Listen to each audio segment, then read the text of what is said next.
నమస్తే, నా పేరు బాలకృష్ణ. క్యూటీవీ న్యూస్కి స్వాగతం. ఈరోజు వార్తల్లోని ముఖ్యాంశాలు.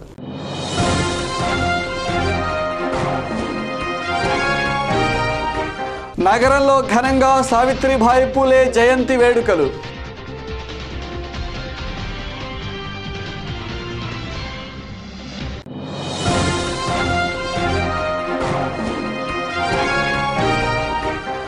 బీసీ సబ్ ప్లాన్ ఏర్పాటుతో పాటుగా ప్రైవేటు రంగంలో కూడా రిజర్వేషన్లు అమలుపరచాలి.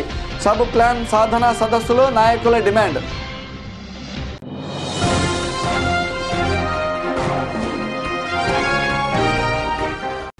భారీ సంఖ్యలో కొలువుల భర్తీకి రైల్వే రిక్రూట్మెంట్ బోర్డు నోటిఫికేషన్ విడుదల. దేశంలో మొదటి మహిళా ఉపాధ్యాయురాలుగా సమాజ అభివృద్ధికి స్త్రీ విద్య ఎంతో అవసరం అని భావించి స్త్రీ చైతన్యం కోసం పాఠశాలలు స్థాపించి తర్వాతి తరం వారికి స్ఫూర్తిగా నిలిచిన గొప్ప వనిత సావిత్రిబాయి పూలే.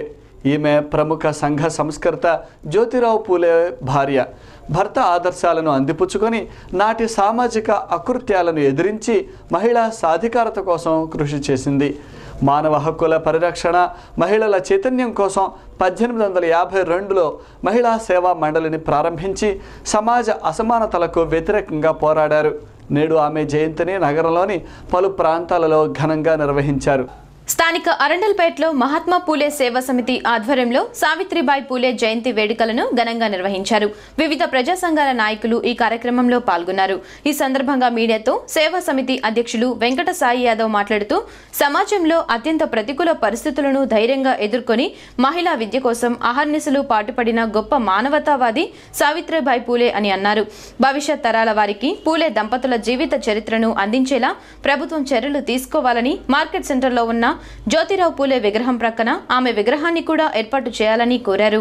మహాత్మా పూలే సేవా సమితి ఆధ్వర్యంలో ఈ రోజున సావిత్రిబాయి పూలే గారి 184వ జయంతి కార్యక్రమాన్ని ఘనంగా నిర్వహించడం జరుగుతుంది.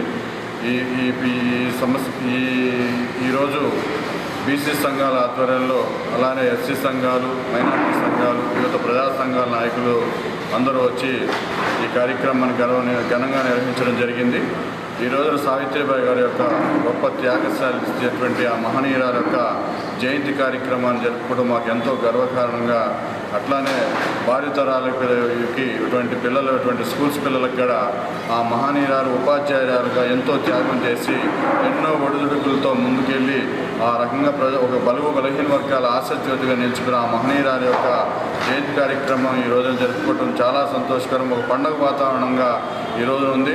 అట్లనే స్కూల్స్లో కూడా ఆ యొక్క జీవిత చరిత్ర గురించి ఒక పుస్తకాన్ని కూడా ఏర్పాటు చేసి ప్రభుత్వపరంగా గుంటూరు, అట్లానే మహాత్మా పూలే గారి యొక్క విగ్రహం దగ్గర మళ్ళీ ఆ సావిత్రిబాయి పూలే గారి విగ్రహాన్ని కూడా ఏర్పాటు చేసి ఆ బీసీ సంఘాల అందరికీ అనేక ఆశాజ్యోతులటువంటి ఆ మహనీయుల యొక్క విగ్రహాన్ని కూడా ఏర్పాటు చేయాలని ఆనాడు 18వ శతాబ్ది చివరిలో సమాజంలో అణగారిన వర్గాలకు జరుగుతున్నటువంటి అన్యాయాల మీద, ముఖ్యంగా స్త్రీ విద్యను ప్రోత్సహించడానికి ఆమె చేసినటువంటి కృషి ఎనలేనిది, ఎన్నటికీ మరవజాలనిది. ఆమె యొక్క జయంతిని రాష్ట్ర ప్రభుత్వం అధికారపూర్వకంగా నిర్వహించాలని ఈ సందర్భంగా కోరుతూ ఉన్నాము. అదేవిధంగా కేంద్ర ప్రభుత్వం కూడా సావిత్రిబాయి పూలే యొక్క జయంతిని మొదటి ఉపాధ్యాయునిగా ప్రకటించి ఆమె పేరు మీద ఒక తపాలా బిల్లును, అదేవిధంగా పాఠ్యాంశాలలో ఆమె యొక్క చరిత్రను చేర్చాలని చెప్పేసి రాష్ట్రంలో అధిక సంఖ్యలో ఉన్న బీసీలను అభివృద్ధి పరిచేందుకు ప్రభుత్వం బీసీ సబ్ ప్లాన్ ఏర్పాటు చేసి చట్టబద్ధత కల్పించాల్సిన అవసరం ఉన్నదని ఎమ్మెల్సీ బొడ్డు నాగేశ్వరరావు అభిప్రాయపడ్డారు. బీసీ డిక్లరేషన్ ఏర్పాటు చేసి అధికారంలోకి వచ్చిన తెలుగుదేశం ప్రభుత్వం ఇంతవరకు వారికి ఇచ్చిన ఏ ఒక్క హామీని అమలు పరచలేదన్నారు. సబ్ ప్లాన్ ఏర్పాటు చేసి ప్రత్యేక నిధులు కేటాయించడం ద్వారా చేతి వృత్తుల వారికి, కుల వృత్తుల వారికి, బీసీ విద్యార్థులకు మేలు చేకూరుతుందని అన్నారు. స్థానిక ఉర్దూ హైస్కూల్లోని పరీక్షా భవన్లో నేడు వెనుకబడిన తరగతుల ఉప ప్రణాళిక సాధన సదస్సును నిర్వహించారు.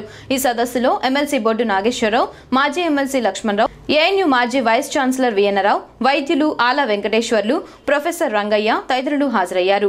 ఈ సందర్భంగా వారు మాట్లాడుతూ, స్వాతంత్ర్యం వచ్చి ఎన్ని సంవత్సరాలైనా బీసీల జీవితాలలో పెద్దగా మార్పేమీ లేదని, రాజకీయ పార్టీలు వారిని ఓటు బ్యాంకులుగానే పరిగణిస్తూ వారి అభివృద్ధికి తీసుకున్న చర్యలు నామమాత్రమేనని అన్నారు. బీసీ సబ్ ప్లాన్ ఏర్పాటు చేసి చట్టబద్ధత కల్పించాలని, అలాగే ప్రైవేటు రంగ ఉద్యోగాలలో సైతం రిజర్వేషన్లను అమలు పరచాలని డిమాండ్ చేశారు. ఉపయోగపడాలని చెప్పి నేను కోరుకుంటున్నాను. ముఖ్యంగా సమయం తక్కువగా ఉంది, అందుకే పేరు నేను మరి చెప్పలేకపోతాను. మిత్రులారా, స్వాతంత్ర్యం వచ్చి దాదాపుగా 66-67 ఏళ్ళు గడిపోతా ఉంది. రాజ్యాంగంలో సర్వసత్తాగా ప్రజాస్వామిక సామ్యవాద ఒక గణతంత్ర రాజ్యంగా మనం దీన్ని చేసుకున్నాం. కానీ వాస్తవంగా ఆలోచిస్తే ఏదైతే రాజ్యాంగ లక్ష్యాలు ఏవైతే ఉన్నాయో వాటి చేరువలోకి పేదవర్గాలు చేరుకునే పరిస్థితి కనబడలేదు. ముఖ్యంగా స్వాతంత్ర్యం వచ్చిన తర్వాత ప్రభుత్వ రంగంలో మన ప్రథమ, ద్వితీయ, తృతీయ రంగాలు అభివృద్ధి చెందాలి అని మనం కోరుకుంటున్నాం. మీ అందరికీ తెలుసు, ఉత్పత్తి రంగాల్లో ప్రధానమైనటువంటి వ్యవసాయ రంగం, రెండవది పారిశ్రామిక రంగం, మూడవది సేవల రంగం. ఈ రంగాల అభివృద్ధి ప్రభుత్వ ఆధ్వర్యంలో జరిగితేనే ఈ ఫలాలు అందరికీ దొరుకుతాయి అని చెప్పి మనం ఆశించాం. 1990వ సంవత్సరం ఆ దశకం వరకు కూడా ఆ మేరకు ప్రభుత్వాలు కొంత పనిచేసిన మాట వాస్తవం.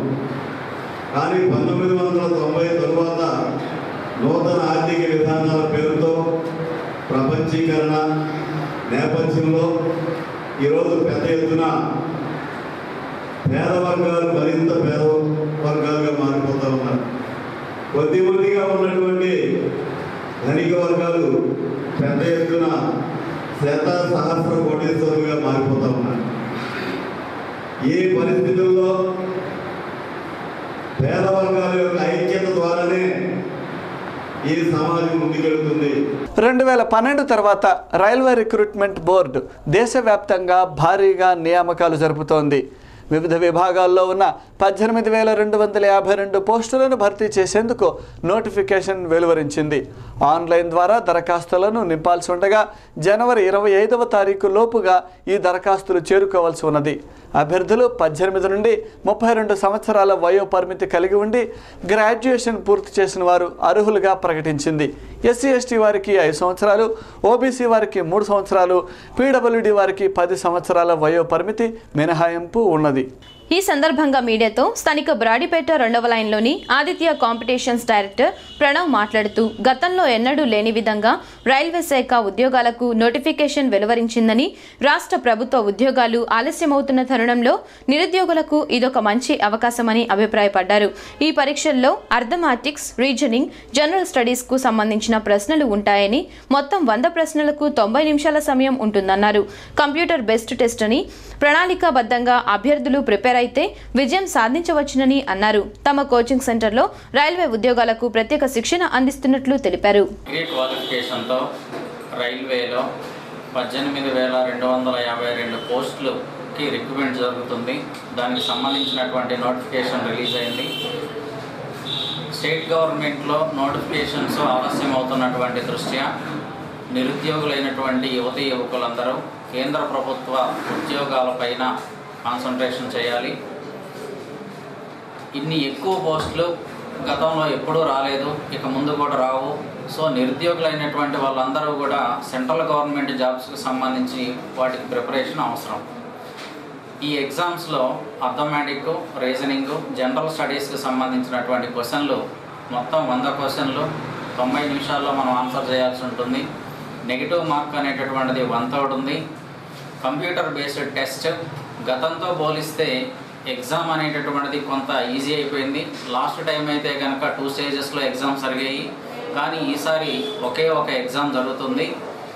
అది కొంచెం టఫ్గా ఉండటానికి కూడా అవకాశం ఉంటుంది. సో గ్రూప్స్కి ప్రిపేర్ అయ్యేటటువంటి వాళ్ళు కానీ గతంలో డిఎస్సి రాసినటువంటి వాళ్ళు కానీ ఈ ఎగ్జామ్స్కి కనుక ప్రిపేర్ అయితే సెంట్రల్ గవర్నమెంట్లో మంచి జీతంతో పాటు హోదాతో కూడినటువంటి ఉద్యోగాలకి ప్రిపేర్ అయ్యవచ్చు. వీటికి మనం మంచి కోచింగ్ ఇస్తాం. అనుభవజ్ఞులైనటువంటి ఫ్యాకల్టీ తోటి మంచి మెటీరియల్, డైలీ ఎగ్జామ్స్, అథమెటిక్ రీజనింగ్ని షార్ట్ కట్స్లో ఎక్స్ప్లెయిన్ చేస్తూ ఉంటాం. ఈ అవకాశాన్ని ఉపయోగించుకొని నవంబర్లో ప్రారంభమైన చెక్కుముక్కి సంబరాల ముగింపు ఉత్సవాలను ఈ నెల 9, 10, 11 తేదీలలో భాష్యం విద్యా సంస్థల నందు నిర్వహిస్తున్నామని జన విజ్ఞాన వేదిక రాష్ట్ర ప్రధాన కార్యదర్శి శంకరయ్య తెలిపారు. జిల్లా స్థాయిలో ఎంపికైన విద్యార్థులు ఈ సంబరాలలో పాల్గొంటారని అన్నారు.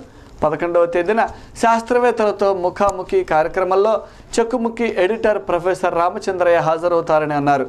విద్యారంగంతో పాటుగా వివిధ రంగాలకు చెందిన ప్రముఖులు కూడా పాల్గొంటారని ఆయన అన్నారు. విద్యార్థులలో శాస్త్రీయ దృక్పథం పెంపొందించేందుకు వారిలో సాంకేతిక పరిజ్ఞానంపై అవగాహన కల్పించే విధంగా జన విజ్ఞాన వేదిక ఆధ్వర్యంలో ప్రతి సంవత్సరం చెక్కుముక్కి సంబరాలు నిర్వహిస్తున్నారు.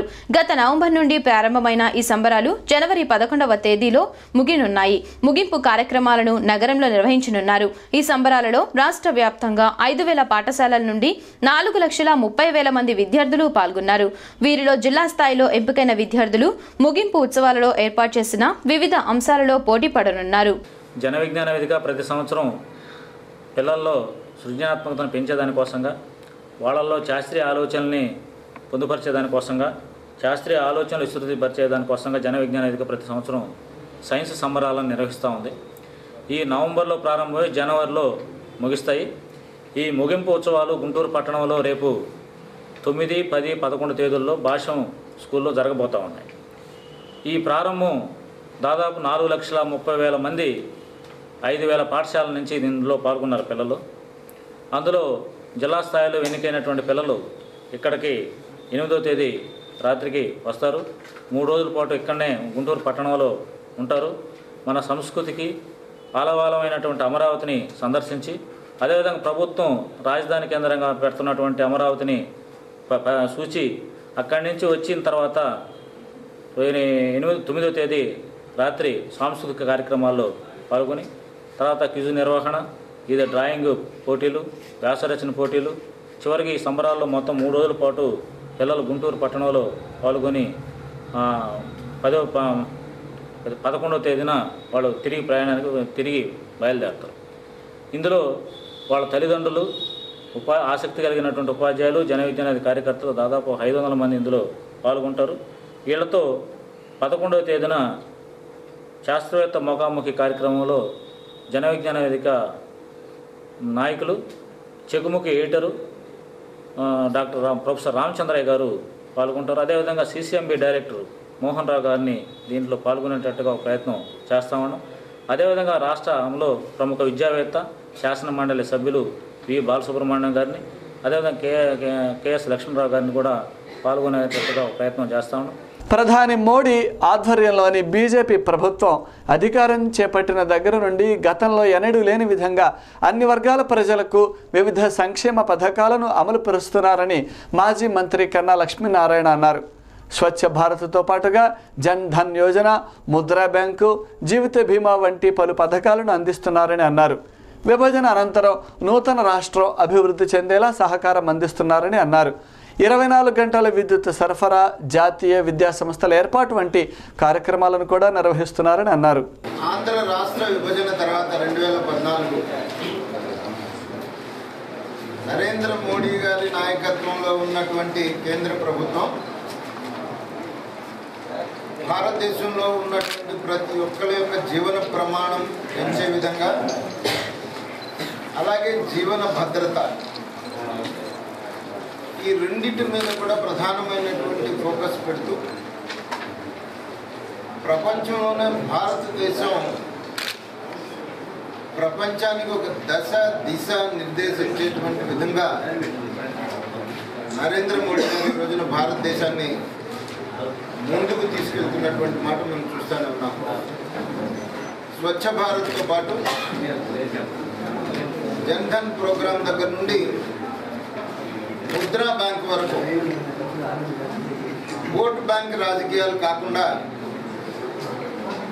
మనిషి యొక్క జీవన ప్రమాణం పెంచడమే ఒక ప్రధానమైనటువంటి లక్ష్యంగా ఆ కార్యక్రమాలు తీసుకుంటే, అలాగే మనిషి యొక్క జీవిత భద్రత 12 రూపాయలు కడితే 2 లక్షల రూపాయల వరకు కూడా యాక్సిడెంటల్ ఇన్సూరెన్సు,